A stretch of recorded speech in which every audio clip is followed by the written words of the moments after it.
Quand cela arrivera-t-il et quel sera le signe de ton avènement et de la fin du monde?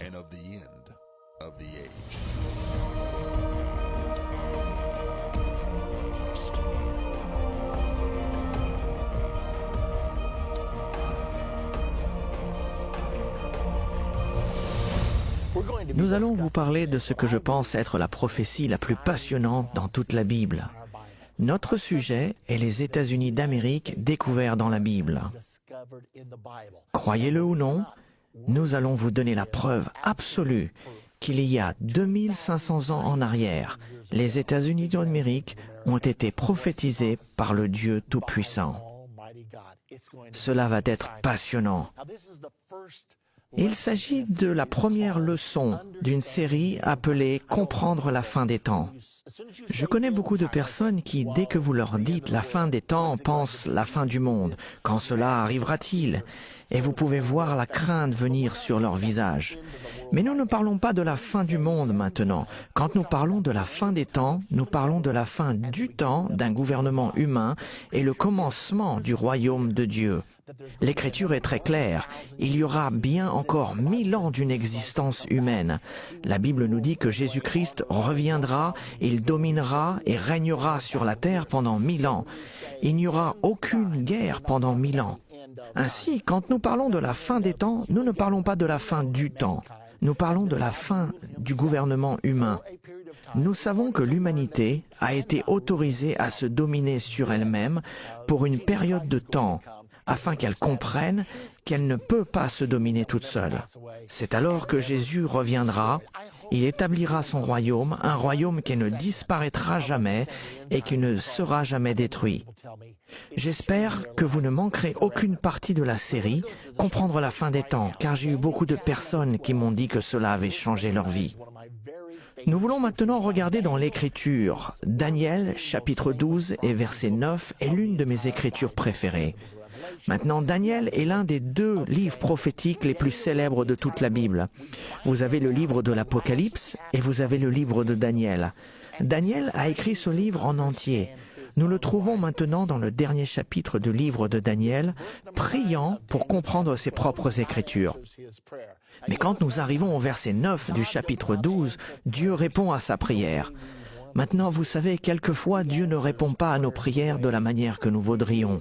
Il répond aux prières de la manière dont nous en avons besoin. Et parfois, quand Dieu nous dit « non », nous n'apprécions pas. Mais laissez-moi vous dire qu'un « non » est aussi bien qu'un « oui », car si quelque chose n'est pas bon pour moi, je veux que Dieu me dise « non ». Et bien sûr, j'aime toujours quand il me dit « oui ». Donc, Daniel priait pour comprendre ses propres écritures dans Daniel 12 au verset 9. Écoutez ce que Dieu dit à Daniel. « Va, Daniel, car ces paroles seront tenues secrètes et scellées jusqu'au temps de la fin. » Maintenant, pensez à ceci. C'était 550 ans avant Jésus-Christ. Et cependant, Dieu dit que personne ne comprendrait ces prophéties jusqu'au temps de la fin. Vous et moi, maintenant nous sommes dans ce temps de la fin. Ainsi nous comprendrons des choses qui n'ont jamais été comprises auparavant. Cela ne signifie pas que nous sommes plus intelligents que les personnes avant nous. Cela ne signifie pas non plus que nous sommes plus spirituels que les personnes avant nous. Cela signifie tout simplement que le Dieu Tout-Puissant, dans sa souveraineté, a dit « Je vais mettre la prophétie de la fin des temps entre les mains du peuple de la fin des temps. » Et je dois croire qu'il a pris cette décision parce qu'il désirait préparer un dernier grand réveil de la fin des temps. Une fois de plus, va, Daniel, car ces paroles seront tenues secrètes et scellées jusqu'au temps de la fin. Regardons maintenant la prophétie. Elle se trouve dans Daniel chapitre 7 au verset 1 à 3. Maintenant, souvenez-vous, notre sujet, c'est les États-Unis d'Amérique découverts dans la Bible. Commençons au premier verset. La première année de Belchazzar, roi de Babylone, Daniel eut un songe et des visions se présentèrent à son esprit pendant qu'il était sur sa couche. Ensuite, il écrivit le songe et raconta les principales choses.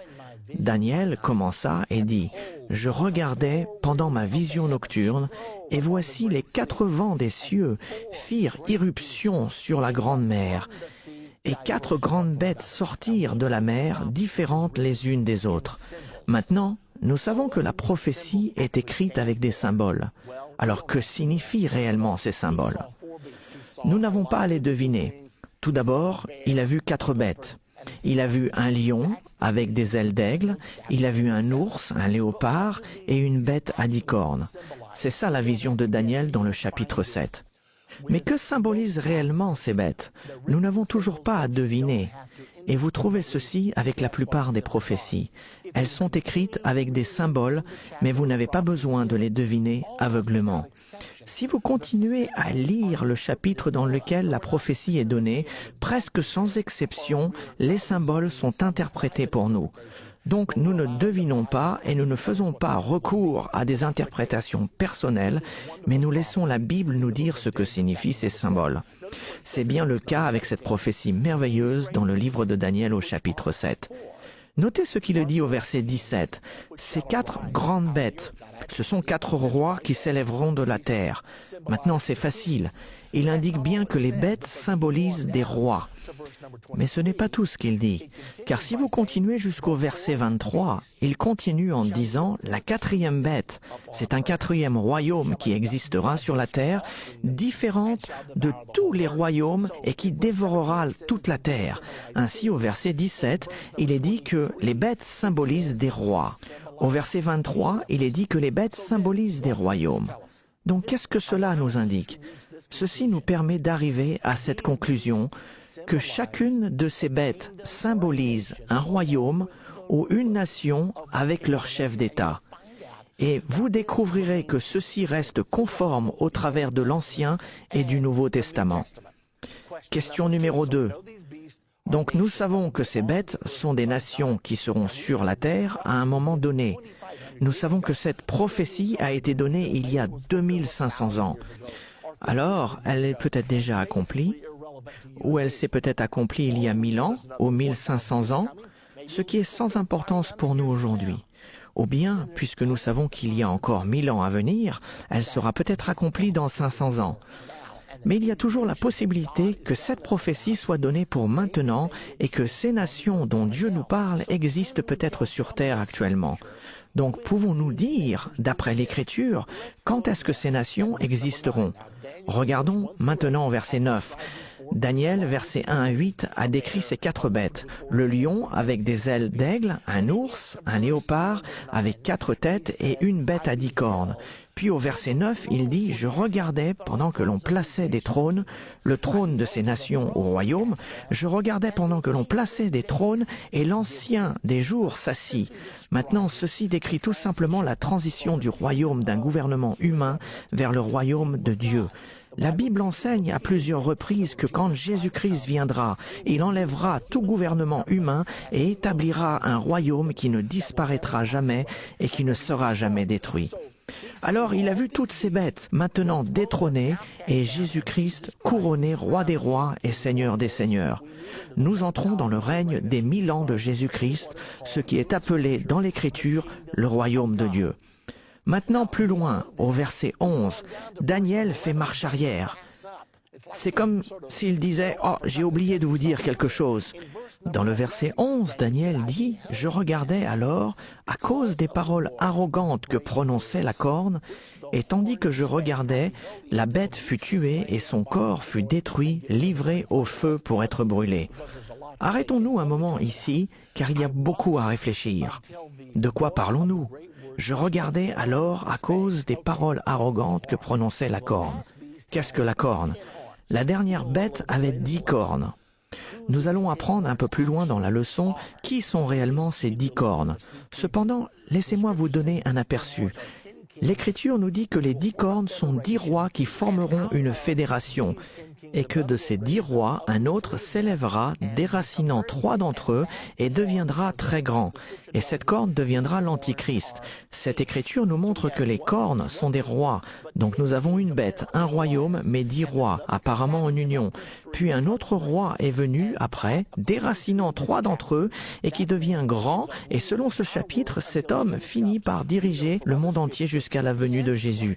D'après d'autres écritures, nous savons que l'Antichrist régnera durera sur le monde entier jusqu'à la venue de Jésus-Christ. C'est donc une prophétie au sujet de l'Antichrist. Je regardais alors, à cause des paroles arrogantes que prononçait la corne, et tandis que je regardais, l'animal fut tué. Il y a plusieurs termes utilisés pour ce dictateur du dernier jour appelé l'Antichrist. Il est appelé dans l'Écriture l'homme du péché, le fils de la perdition, il est appelé le malin, il est appelé la corne, il est appelé le plus souvent la bête, et il est également appelé l'Antichrist. Ce sont tous ces termes synonymes pour ce dirigeant mondial du dernier jour qui régnera sur ce monde. Ainsi, Daniel a dit « Je regardais alors, à cause des paroles arrogantes que prononçait la corne, c'est de l'Antichrist qu'il parle, et tandis que je regardais l'Antichrist, la bête fut tuée et son corps fut détruit, livré au feu pour être brûlé. » L'Écriture nous enseigne que lorsque Jésus-Christ reviendra, l'Antichrist et son partenaire, le faux prophète, seront jetés dans le lac de feu à ce moment-là. Satan sera aussi lié pour 1000 ans et jeté dans le puits de l'abîme. Voilà de quoi nous parlons. Une autre image de cela se trouve dans Apocalypse chapitre 19 au verset 20, où nous pouvons voir une nouvelle version de ce cas. Il est dit ici, « Et la bête fut prise, l'Antichrist, et avec elle le faux prophète, son partenaire. Il y aura donc un dirigeant politique et un dirigeant spirituel. Ils furent tous les deux pris et jetés vivants dans l'étang ardent de feu et de soufre. » Alors nous parlons du temps quand Jésus-Christ reviendra et détruira l'Antichrist. Maintenant, le verset suivant est le plus important. Je veux m'assurer que vous comprenez bien ceci, car il s'agit du verset 12 qui suit immédiatement le verset 11, concernant les autres bêtes. Maintenant, n'oubliez pas que ce sont ces bêtes. Les bêtes sont des royaumes ou des nations, n'est-ce pas? Alors il s'agit d'une autre nation, et non la bête à 10 cornes, mais les autres nations dans la prophétie qui sont symbolisées avec les autres bêtes. Quand Jésus détruira l'Antichrist, ils furent dépouillés de leur puissance, mais une prolongation de vie leur fut accordée pour un certain temps. Bien, maintenant, ceci est un point déterminant, ne le ratez pas. Ils ont été dépouillés de leur puissance quand l'Antichrist a été détruit. Nous savons que cela se passe à la fin du gouvernement humain et au début du royaume de Dieu. Les autres nations ont leur puissance enlevée. Néanmoins, leurs vies vont être prolongées jusque dans le millénaire, car la Bible enseigne qu'il y aura des êtres humains sur terre pendant encore 1000 ans. Les gens qui survivront à la grande tribulation et à la colère de Dieu seront des mortels jusque dans le règne des 1000 ans de Jésus-Christ.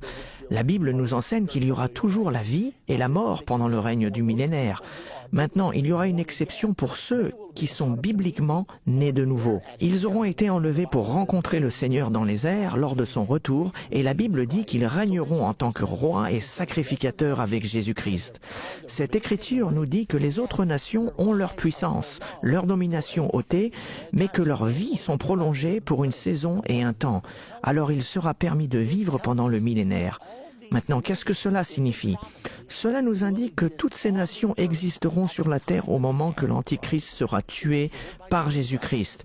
Ils seront toutes sur la terre au temps de son avènement. Ceci est une chose incroyable pour chacun d'entre nous à comprendre.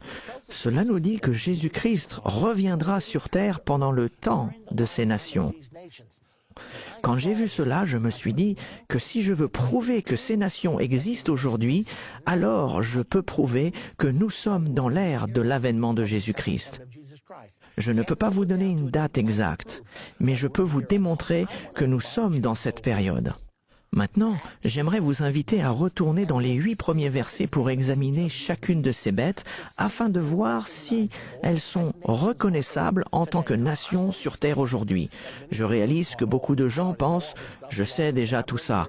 Le lion, c'est la Babylone, l'ours, c'est l'Empire perse et Médès, le léopard, c'est la Grèce, le royaume à 10 cornes, c'est Rome. » Ceci est l'explication la plus généralement acceptée de cette prophétie et je l'ai acceptée moi aussi lorsque j'ai commencé à étudier les prophéties bibliques. Cependant, je suis allé au chapitre 8 et je me suis aperçu que dans ce chapitre, il y avait un combat entre un bélier et un bouc. Je me suis dit, qu'est-ce que c'est? J'ai continué à lire dans le verset 20 du chapitre 8, il nous est dit, qui est le bélier et qui est le bouc? Il dit, le bélier que tu as vu et qui avait des cornes, ce sont les rois de Médès et de Perse. Et le bouc, c'est le roi de la Grèce. Quand j'ai vu cela, je me suis dit, attends une minute, tout le monde me dit que c'est l'ours qui représente l'empire perse-Médès et que le léopard est la Grèce. Mais ici, dans la Bible, il nous est dit que le bélier est l'empire Perse et Médès et que le bouc est la Grèce. Dieu a-t-il changé d'avis entre le chapitre 7 et le chapitre 8 ou est-ce que quelque chose nous échappe? Et en plus, n'oublions pas, toutes ces nations doivent être sur la terre à l'heure de son avènement. Est-ce que Babylone est toujours là? Est-ce que l'empire Perse et Médès est toujours là? Est-ce que la Grèce est toujours là? Est-ce que Rome est toujours là? Bien, la réponse est oui pour certaines questions et la réponse est non pour d'autres. Le royaume de Babylone n'existe plus, le royaume Perse et Médès n'existe plus. Donc la prophétie dit que les bêtes dans Daniel 7 représentent des nations qui seront toutes sur la terre à l'heure de son avènement. Regardons donc chacune d'entre elles. Daniel chapitre 7 verset 4. La première bête était semblable à un lion et avait des ailes d'aigle. Je regardais jusqu'au moment où ses ailes furent arrachées. Il fut enlevé de terre et mis debout sur ses pieds comme un homme, et un cœur d'homme lui fut donné. Donc la première bête était comme un lion.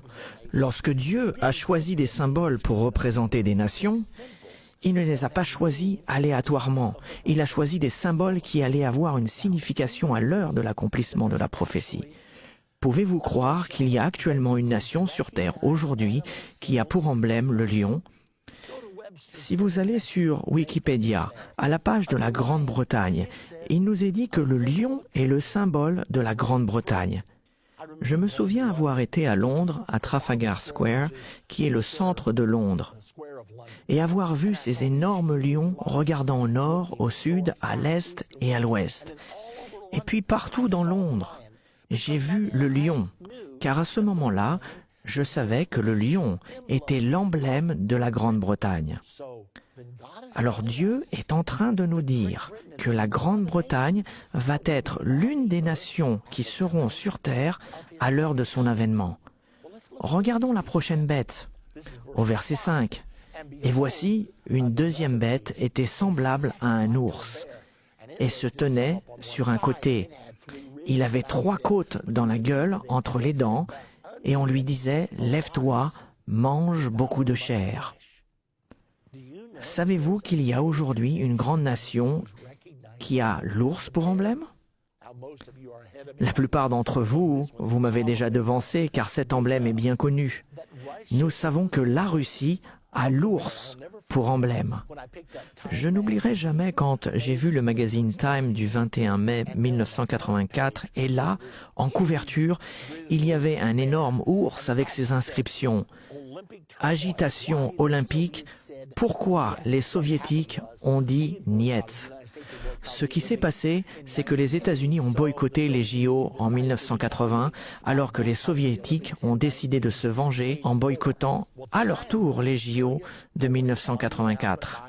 Le magazine Time voulait annoncer que les Soviétiques allaient boycotter les Olympiques. Alors ils ont imprimé cette couverture pour leur magazine. Pensez à combien ce fait est surnaturel. Pouvez-vous imaginer le rédacteur en chef de Time Magazine appeler ses graphistes et leur dire « J'aimerais que vous me créiez une couverture, car une image vaut bien mieux que 1000 mots, qui représentera le boycottage des Jeux Olympiques par la Russie. » Et je peux imaginer tous les graphistes se précipitant sur leur planche à dessin, car avoir votre dessin sur la couverture, ceci est évidemment avant l'âge de l'ordinateur, avoir votre dessin en couverture de Time Magazine, le magazine le plus distribué dans l'Amérique, est un véritable honneur. Et très rapidement, ils se sont tous mis au travail, et quelque part dans son bureau, un des graphistes a eu une illumination et se dit « J'ai trouvé !» L'ours russe, je mettrai l'ours mordant et cassant en deux les anneaux olympiques. Et il s'est dit, je sais que j'ai trouvé. Alors un ange a hoché la tête au-dessus de son épaule, t'as tout bon. Puis il s'en est allé. Ils ont donc mis ces symboles de votre Bible, du chapitre 7 de Daniel, en première page de leur magazine le plus distribué, et les athées l'ont regardé et n'ont jamais entendu la voix de Dieu. Mais nous l'entendons aujourd'hui, car Dieu a dit que dans les jours de la Grande-Bretagne, qui est le lion, et les jours de la Russie, qui est l'ours, je reviendrai. Donc l'évidence est là et c'est une chose incroyable. Le magazine L'Économiste, qui est la revue des rois et des présidents. Sur la couverture de L'Économiste, dans l'édition du 6 au 12 février, ce magazine L'Économiste est appelé la revue des rois et des présidents. L'Économiste ont eux aussi, à leur tour, un ours symbolisant la Russie. C'est juste là, si vous le cherchez, vous le trouverez. 50 fois, 100 fois, car Dieu savait, lorsqu'il a donné les prophéties dans Daniel, que ceux d'entre nous qui sommes dans le temps de la fin, nous sommes ceux qui sont supposés les comprendre. Il savait que nous aurions accès à ces informations et que nous le comprendrions bien. Maintenant, comprenez-vous le message? Dans les jours de la Grande-Bretagne et de la Russie, Jésus reviendra et établira son royaume. C'est la raison pour laquelle je vous ai dit que cela allait être passionnant. D'autre part, j'ai pris le journal Le Star d'Indianapolis dans les années 80. Et alors que j'avais étudié les prophéties, là sur la page de l'éditorial, dans un journal laïque, en gros titre, après le lion britannique, l'ours russe. Je me suis dit, waouh, c'est incroyable. Ici, nous voyons Dieu avec les symboles qu'il a placés dans la Bible 550 ans avant Jésus-Christ sur la page de l'éditorial du Star d'Indianapolis. Et ils n'en ont pas la moindre idée. Mais nous, oui, et c'est trop passionnant. Il reste une autre chose que je dois vous dire. Je dois vous parler un peu plus loin du lion, car il est dit que le lion a des ailes d'aigle. Cela se trouve dans le verset 4. Je regardais jusqu'au moment où ses ailes furent arrachées. Il fut enlevé de terre. Maintenant, il y a une nation importante aujourd'hui qui a pour emblème l'aigle. Vous avez probablement déjà deviné cette nation, car son emblème est à l'arrière de chaque dollar américain. Mais les ailes de l'aigle poussaient sur le lion. Laissez-moi vous demander, d'où viennent les États-Unis d'Amérique? Nous descendons de la Grande-Bretagne, notre pays d'origine. Cependant, cela a été écrit 2300 ans avant que l'Amérique soit née. Mais Dieu connaît la fin dès le début, et il veut que nous comprenions que nous vivons actuellement dans la fin des temps. Je ne vous dis pas que la fin des temps arrive, je vous dis que vous y êtes en ce moment. Nous sommes la génération pour laquelle ces prophéties ont été préservées. Va, Daniel, car ces paroles seront tenues secrètes et scellées jusqu'à la fin.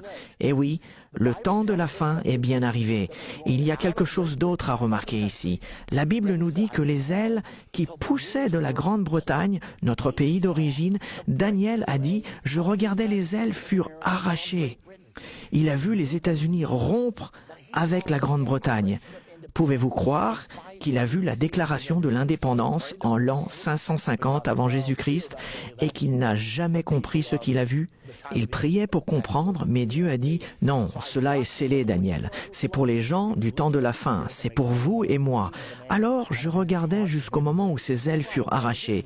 Il fut enlevé de la terre et mis debout sur ses pieds comme un homme, et un cœur d'homme lui fut donné.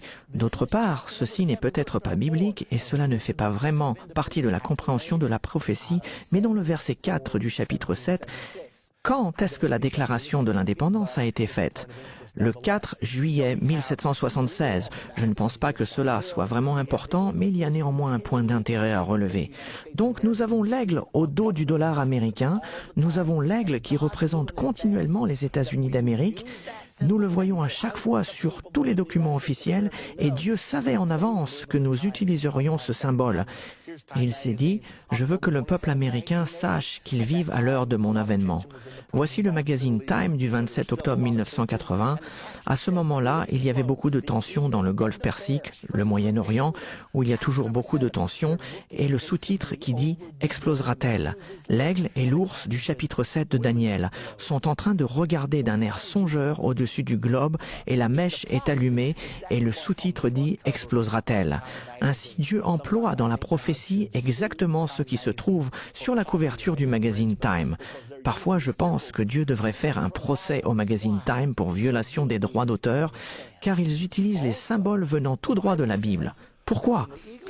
Pour que vous et moi, nous comprenions.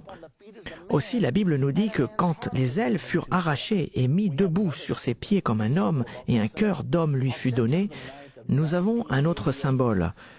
Le symbole de l'oncle Sam, le 9 septembre 1988. Nous avons vu une image de l'oncle Sam nez à nez avec l'ours russe et le sous-titre disait USA, URSS, Glasnost. Il y en aura encore. Alors nous voyons tous ces symboles directement de la Bible être utilisés parce que le Seigneur a dit « Ceci est pour le peuple du temps de la fin ». Jésus-Christ reviendra sur terre pendant l'ère de la Grande-Bretagne, la Russie et les États-Unis d'Amérique.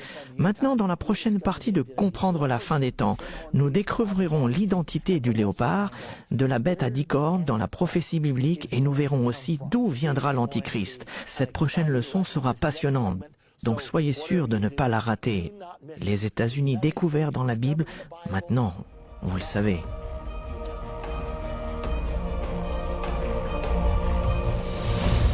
Dans cette deuxième partie de notre série Comprendre la fin des temps, nous allons apprendre davantage au sujet des bêtes dans le livre de Daniel au chapitre 7. Dans la partie précédente, nous avons appris qu'une bête représente toujours un royaume ou une nation avec son chef d'État. Nous avons également appris que les nations dans Daniel 7 seront toutes sur la terre à l'heure de l'avènement de Jésus-Christ. Vous pouvez voir cela dans le contexte de cette prophétie en particulier. Nous avons expliqué dans notre dernière partie que le lion symbolise la Grande-Bretagne et c'est le symbole de la Grande-Bretagne aujourd'hui. L'ours, c'est l'ours russe.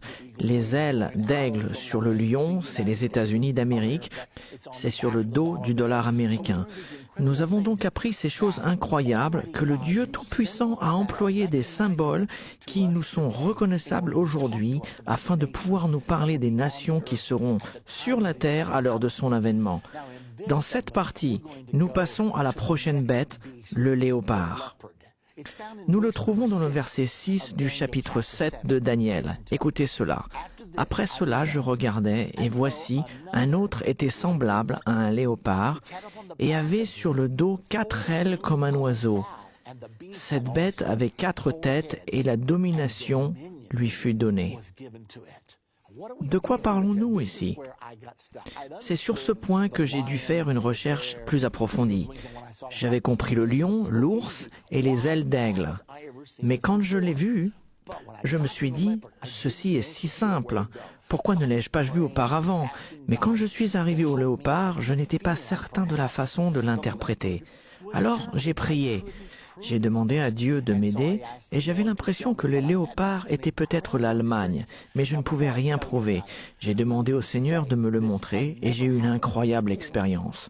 Avant que je vous l'explique, laissez-moi vous dire que ceci ne m'était jamais arrivé auparavant et ne m'est jamais arrivé depuis. C'était une expérience unique. J'étais dans une réunion à Melville, en Louisiane, vers les années 60, et je me suis réveillé un lundi matin. C'était mon jour de repos. Une voix m'a parlé, pas haute voix, mais dans mon esprit. Une impression très forte qui me disait « J'ai quelque chose à te montrer, va acheter un journal ». J'ai pensé que ceci était vraiment bizarre, mais l'impression était tellement forte que je me suis rapidement levé de mon lit et je me suis préparé. Je suis sorti et j'ai demandé à la dame qui nettoyait l'église « Où puis-je acheter un journal ?» Finalement, Melville est une si petite ville qu'elle n'en avait aucune idée. Elle a dit peut-être là-bas dans ce café, c'est le seul endroit auquel je puisse penser. Alors, j'ai sauté dans ma voiture et je suis allé au café. Et j'étais tellement sûr que Dieu m'avait parlé que je suis entré et là, il y avait un kiosque à journaux. J'ai sorti mon argent, j'ai acheté un journal. Bien que je ne sois pas là pour manger, je suis resté devant le kiosque et j'ai regardé le titre et j'ai été stupéfié par ce que j'ai vu. Il était dit « L'Allemagne vend des chars Léopard aux Pays-Bas ». Et comme je savais que nous avions un avion appelé l'Aigle combattant d'après notre emblème, je me suis dit « Ah, voilà la clé ». J'ai donc continué à étudier au sujet du léopard et peu de temps après, j'ai trouvé un article. Cet article était dans la Tribune allemande. C'était le 20 février 1975. Un grand avenir pour le léopard. Et l'article entièrement consacré au sujet de ce char léopard. J'ai appris que le char Léopard est le char le plus vendu au monde. Il est le cœur même de l'OTAN et il est si supérieur que les États-Unis ont même fait fabriquer leurs chars pour que leurs pièces soient interchangeables avec les pièces des chars Léopard. Ainsi, j'ai compris que Dieu me disait que l'Allemagne était le Léopard. Mais j'ai dû me demander, Est-ce que cela a du sens? Car la prophétie indique aussi que la domination a été donnée aux léopards. Je me suis posé la question, quelle nation a réellement eu une domination dans les 120 dernières années? Et je me suis rendu compte qu'il y a une nation qui a commencé les 3 dernières grandes guerres, la guerre franco-allemande de 1870, la Première Guerre mondiale 1914-1918 et la Deuxième Guerre mondiale 1939-1945. Pouvez-vous croire qu'elles ont toutes été complotées, planifiées et commencées par la même nation, l'Allemagne? Ainsi, la domination a été donnée aux léopards.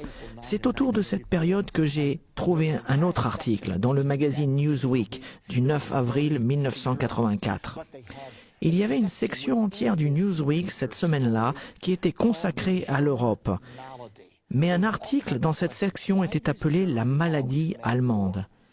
Il y avait toutes sortes de questions. Pourquoi l'Allemagne fait-elle toujours la guerre?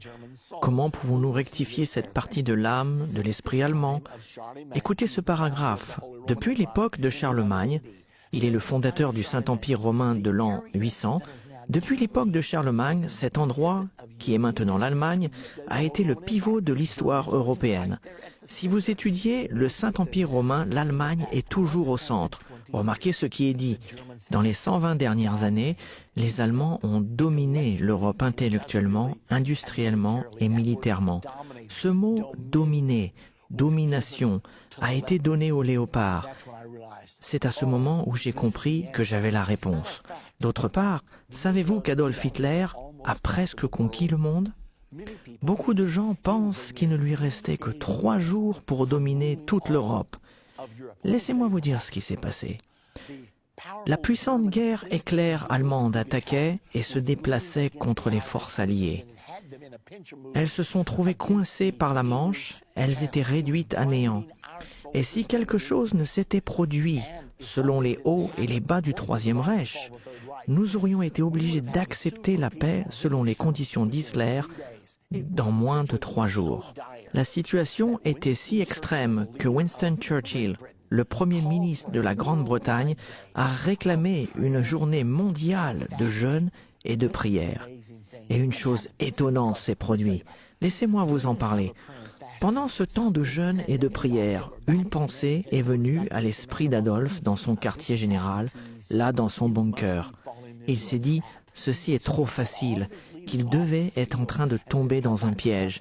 Il a donc appelé tous ses commandants à rebrousser chemin pour revenir faire le point. Et ils étaient furieux, car ils savaient qu'ils allaient avoir la victoire, mais ils ont été rappelés. Ils se sont donc retournés, et après avoir fait le point, Hitler a dit « Bon, il me semble que tout se passe bien, donc continuons ». Mais ce qu'ils ne savaient pas, c'est que pendant cette mise au point, les Alliés avaient mobilisé tous les bateaux de la Grande-Bretagne et de la France, faisant des allers-retours à travers la Manche. Il y avait environ 29 kilomètres qui séparaient la France de la Grande-Bretagne. Ils ont déplacé jour et nuit 350 000 soldats des forces alliées, ce qui représentait le cœur de l'armée alliée. Et quand Hitler a redémarré la machine de guerre, il ne restait que 40 000 soldats, tandis que le reste de l'armée était en sécurité en Grande-Bretagne. Alors les Alliés ont combattu un jour de plus et ont reconquis l'Europe par l'invasion des plages de Normandie. Ce fut le point déterminant de la guerre. L'événement était tellement incroyable que Winston Churchill l'a même appelé un miracle. Il l'a appelé le miracle de Dunkerque. Nous avons un enregistrement pour vous montrer cela. Écoutons-le maintenant. Le 4 juin 1940, la Marine royale britannique a accompli pendant 8 jours une évacuation étonnante des forces alliées à Dunkerque sur la côte française. Les 340 000 soldats évacués avaient été repoussés par l'armée allemande qui se déplaçait au travers de la Belgique et de la France. Le retard a permis à la marine royale et à une flottille de bateaux commerciaux et privés, gros et petits, d'évacuer les hommes repoussés. Cette erreur a peut-être coûté à Hitler la guerre. Winston Churchill l'a appelé un miracle de délivrance. De retour de l'enfer de Dunkerque, les transports continuent jour et nuit. Et tandis qu'un convoi arrive, un autre repart pour prendre sa place. À bord des transports, les hommes sont entassés comme des sardines. Mais peu importe, plus ils sont serrés, plus ils se tiennent debout. Eh bien voilà, le miracle de Dunkerque. Maintenant, retournons au léopard. Les 4 têtes, ceci est différent. Le lion a une tête, l'ours a une tête, mais le léopard a 4 têtes. Pourquoi? Nous savons que, dans les prophéties de la Bible, une bête représente toujours une nation ou un chef d'État. Mais une bête à plusieurs têtes représente le nombre de fois qu'une nation s'élèvera et tombera. Comment est-ce que je sais cela? Car dans l'Apocalypse 17, il y a une bête à 7 têtes, et il nous est dit là qu'il y a 7 rois. 5 sont tombés, un existe et l'autre n'est pas encore venu. Maintenant, comment cela s'applique-t-il à l'Allemagne? Vous savez probablement qu'il y a eu le premier Reich. Le mot Reich signifie royaume. Le deuxième Reich, le célèbre troisième Reich d'Hitler, et le quatrième Reich qui se lève en ce moment. Il y a un livre actuellement écrit par un Américain appelé le quatrième et plus riche Reich. Comment les Allemands ont conquis le monde d'après-guerre. Alors, le léopard a la domination. Le char léopard est le char officiel de l'Allemagne. Il a 4 têtes. Et effectivement, il y a encore une autre chose à dire au sujet du léopard. Il nous est dit que sur le dos du léopard étaient 4 ailes d'oiseau. Ceci m'a laissé perplexe pendant des années. Qu'est-ce que cela signifie? Y a-t-il même une signification? J'ai pensé sûrement, car les ailes de l'aigle sur le lion signifiaient quelque chose, donc qu'en est-il des ailes d'oiseau sur le léopard? J'ai trouvé une information qui m'a absolument stupéfié. J'ai découvert qu'il y a une autre nation en Europe dont l'emblème officiel est une volaille, un coq. La nation dont l'emblème officiel est le coq, c'est la France. Avez-vous déjà entendu parler de l'alliance franco-allemande? Vous pouvez la regarder, vous pouvez l'étudier, car depuis la Deuxième Guerre mondiale, la France et l'Allemagne ont travaillé ensemble pour reconstruire l'Europe. Et ensemble, ils ont construit une puissance mondiale que l'on appelle aujourd'hui l'Union européenne. Donc ceci ne nous montre pas seulement le léopard allemand, mais l'alliance franco-allemande, le coq avec le léopard. Ces symboles, utilisés 550 ans avant Jésus-Christ, ne pouvaient être compris qu'à l'émergence de l'alliance franco-allemande après la Deuxième Guerre mondiale. Les prophéties de la Bible sont absolument incroyables. C'est tout ce que nous pouvons dire à leur sujet. Maintenant, regardons la dernière bête. C'est peut-être la plus importante, car dans le verset 7, nous apprenons « Voici, il y avait une 4e bête, terrible, épouvantable et extraordinairement forte. Elle avait de grandes dents de fer, elle mangeait, brisait et elle foulait aux pieds ce qui restait. Elle était différente de toutes les autres bêtes précédentes et elle avait 10 cornes. » Cette bête, Daniel n'a jamais réussi à la décrire. Il ne pouvait pas dire qu'elle était comme un léopard, un lion, un ours ou même un hippopotame. Il ne pouvait rien dire. Il a dit, cette bête, je ne peux pas dire à quoi elle ressemble, mais je peux dire que ses 10 cornes sont prédominantes. Nous devons donc nous poser la question, que signifient ces 10 cornes? Nous n'avons pas à deviner, car au verset 24, il nous est dit exactement que sont ces 10 cornes. Les 10 cornes sont 10 rois qui s'élèveront de ce royaume. Un autre s'élèvera après eux, et il sera différent des premiers, et il abaissera 3 rois. Ainsi, une bête, une nation ou puissance, mais 10 rois. Apparemment, ceci est une alliance ou une sorte de fédération. Nous en apprendrons davantage dans Apocalypse 17, car nous retrouvons cette même image.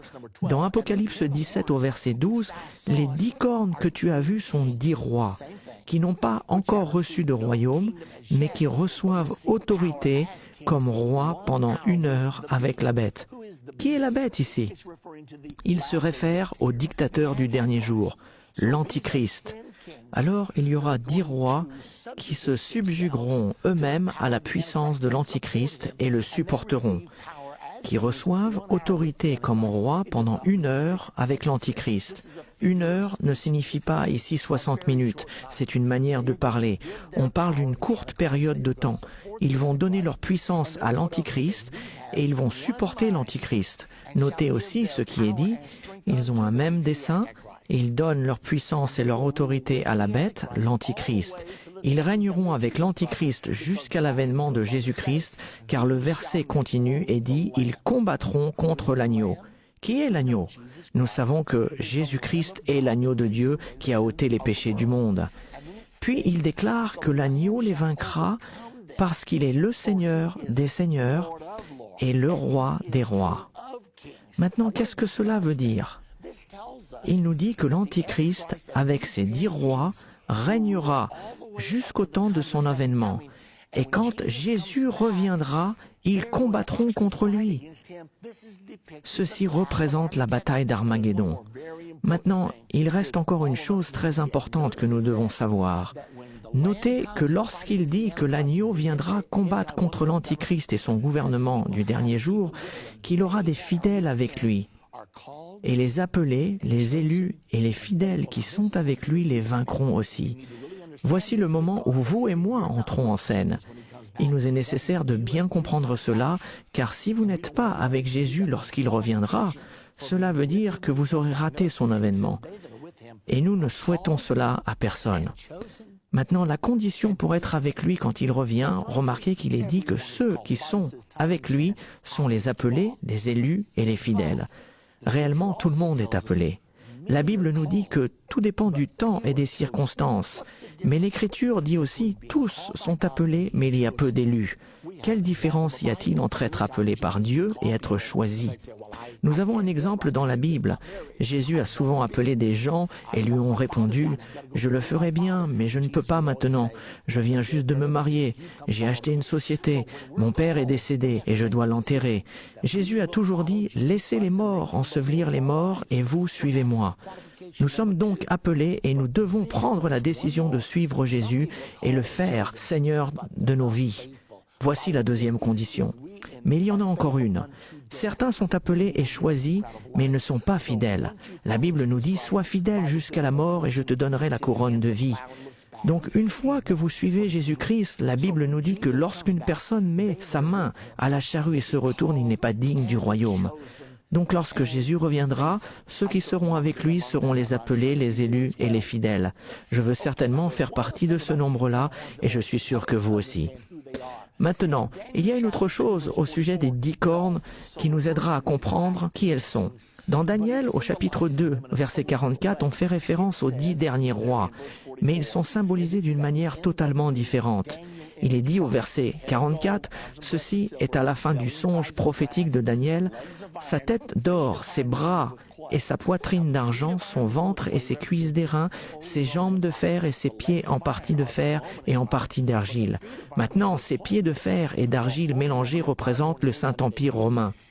Les jambes de fer sont l'Empire romain, mais les pieds de fer et d'argile décrivent le Saint-Empire romain qui est né en l'an 800. Notez que les 10 orteils de ce royaume sont aussi constitués de fer et d'argile mélangés. Et la Bible nous dit, dans le verset 44 de Daniel 7, « Dans le temps de ces rois », quels rois? Les 10 rois sont symbolisés par les 10 orteils. Ce sont les 10 mêmes rois que les 10 rois qui feront la guerre contre Jésus-Christ quand il reviendra. Car il est dit ici, « Dans le temps de ces rois, le Dieu des cieux suscitera un royaume. » C'est exactement la même prophétie. Dans le jour de ces rois, le royaume ne passera point sous la domination d'un autre peuple, il brisera et détruira tous ces royaumes et lui-même subsistera éternellement. Au travers de ces versets, nous savons que le royaume à 10 cornes sera la renaissance du Saint-Empire romain de l'Europe. C'est de là que le Saint-Empire romain a toujours été. Nous allons aussi découvrir quelque chose de très intéressant. Souvenez-vous que les pieds et les orteils de fer et d'argile mélangés symbolisent le Saint-Empire romain et ils représentent les mêmes choses que les 10 cornes de la bête de Daniel au chapitre 7. Cela nous montre quelque chose de très important. Ceci nous parle du Saint-Empire romain. Il faut que vous sachiez que le Saint-Empire romain est en train de renaître actuellement. Vous pouvez voir ici la carte de l'Europe car le Saint-Empire romain a toujours régné dans la région de l'Europe.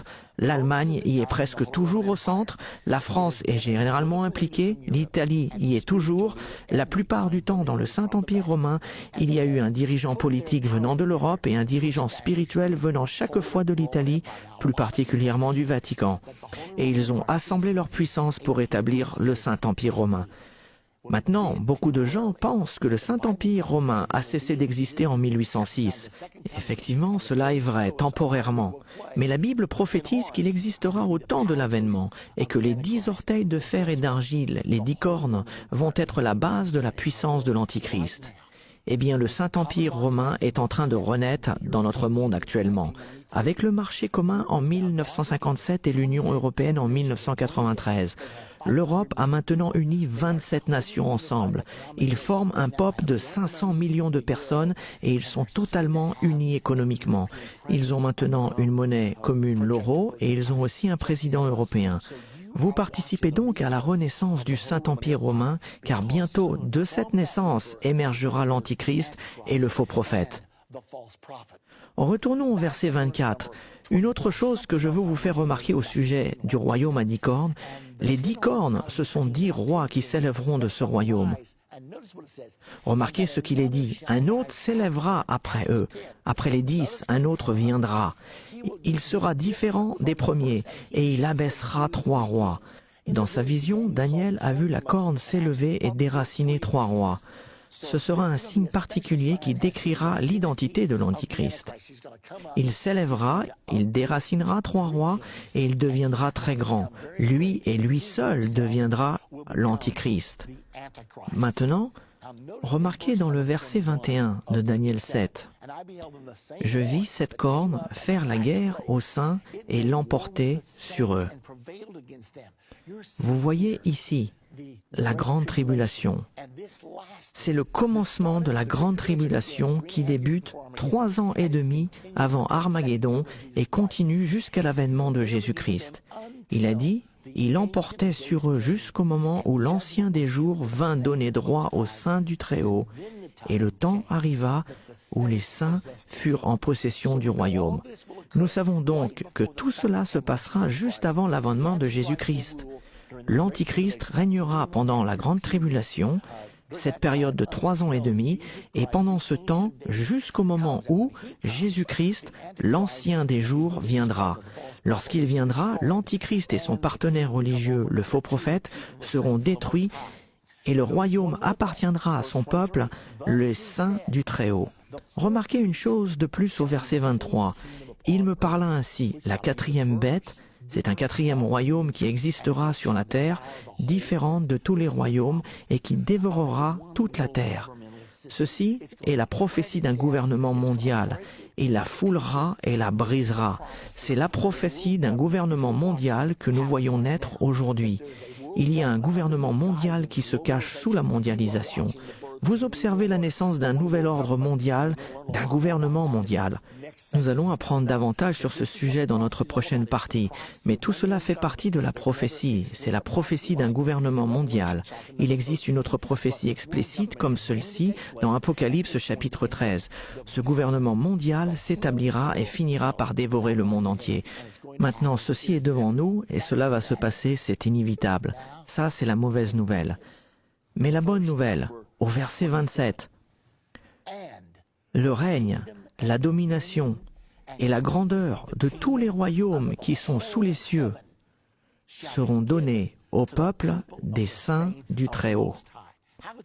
Comment cela va-t-il se passer? Eh bien voilà comment cela va se passer. L'Antichrist lancera sa dernière invasion sur la nation d'Israël. Ceci est appelé la bataille d'Armageddon. Dans Zacharie 14:2, il est dit « Je rassemblerai toutes les nations pour qu'elles attaquent Jérusalem. » Et Israël sera mis dos au mur. Ces pauvres soldats israéliens se seront battus pendant des jours. Cette invasion arrivera dans le nord d'Israël. C'est alors que l'armée mondiale du gouvernement de l'Antichrist combattra la nation d'Israël vers le sud, alors qu'Israël reculera. Cette coalition entre l'Iran et la Russie conduira les forces du gouvernement mondial contre Israël. Cela va donner l'impression qu'Israël va être effacé de la carte, comme beaucoup de gens l'ont souhaité récemment. Et juste au moment où les soldats juifs vont être épuisés, pensant ne plus pouvoir continuer, je suis sûr que cela se passera de cette manière. Ils vont regarder leurs munitions en disant « Mais si ». Ce que je veux dire, c'est qu'ils sont juste là, en face du mont des Oliviers. Ils savent que le Messie est supposé revenir à cet endroit. Et je peux les voir regarder vers cette montagne, disant « Messie, nous sommes sur le point de perdre.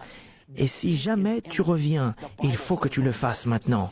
Lorsque la défaite semblera imminente, la Bible dit, le Seigneur lui-même descendra du ciel à un signal donné, à la voix d'un archange et au son de la trompette de Dieu. Cela va être absolument merveilleux.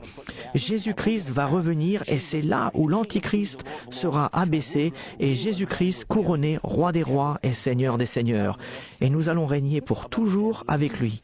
Maintenant, dans notre prochaine partie de Comprendre la fin des temps, nous allons parler de la venue du gouvernement mondial. Tous les symboles de Daniel 7 apparaissent de nouveau dans l'Écriture. Dans le Nouveau Testament, écrit 700 ans plus tard dans le livre de l'Apocalypse, chapitre 13, nous retrouvons ces mêmes symboles utilisés différemment. Au lieu de 4 bêtes, nous n'en voyons plus qu'une. Qu'est-ce que cela signifie? C'est important parce que nous le vivons en ce moment et vous êtes sur le point de voir ces choses.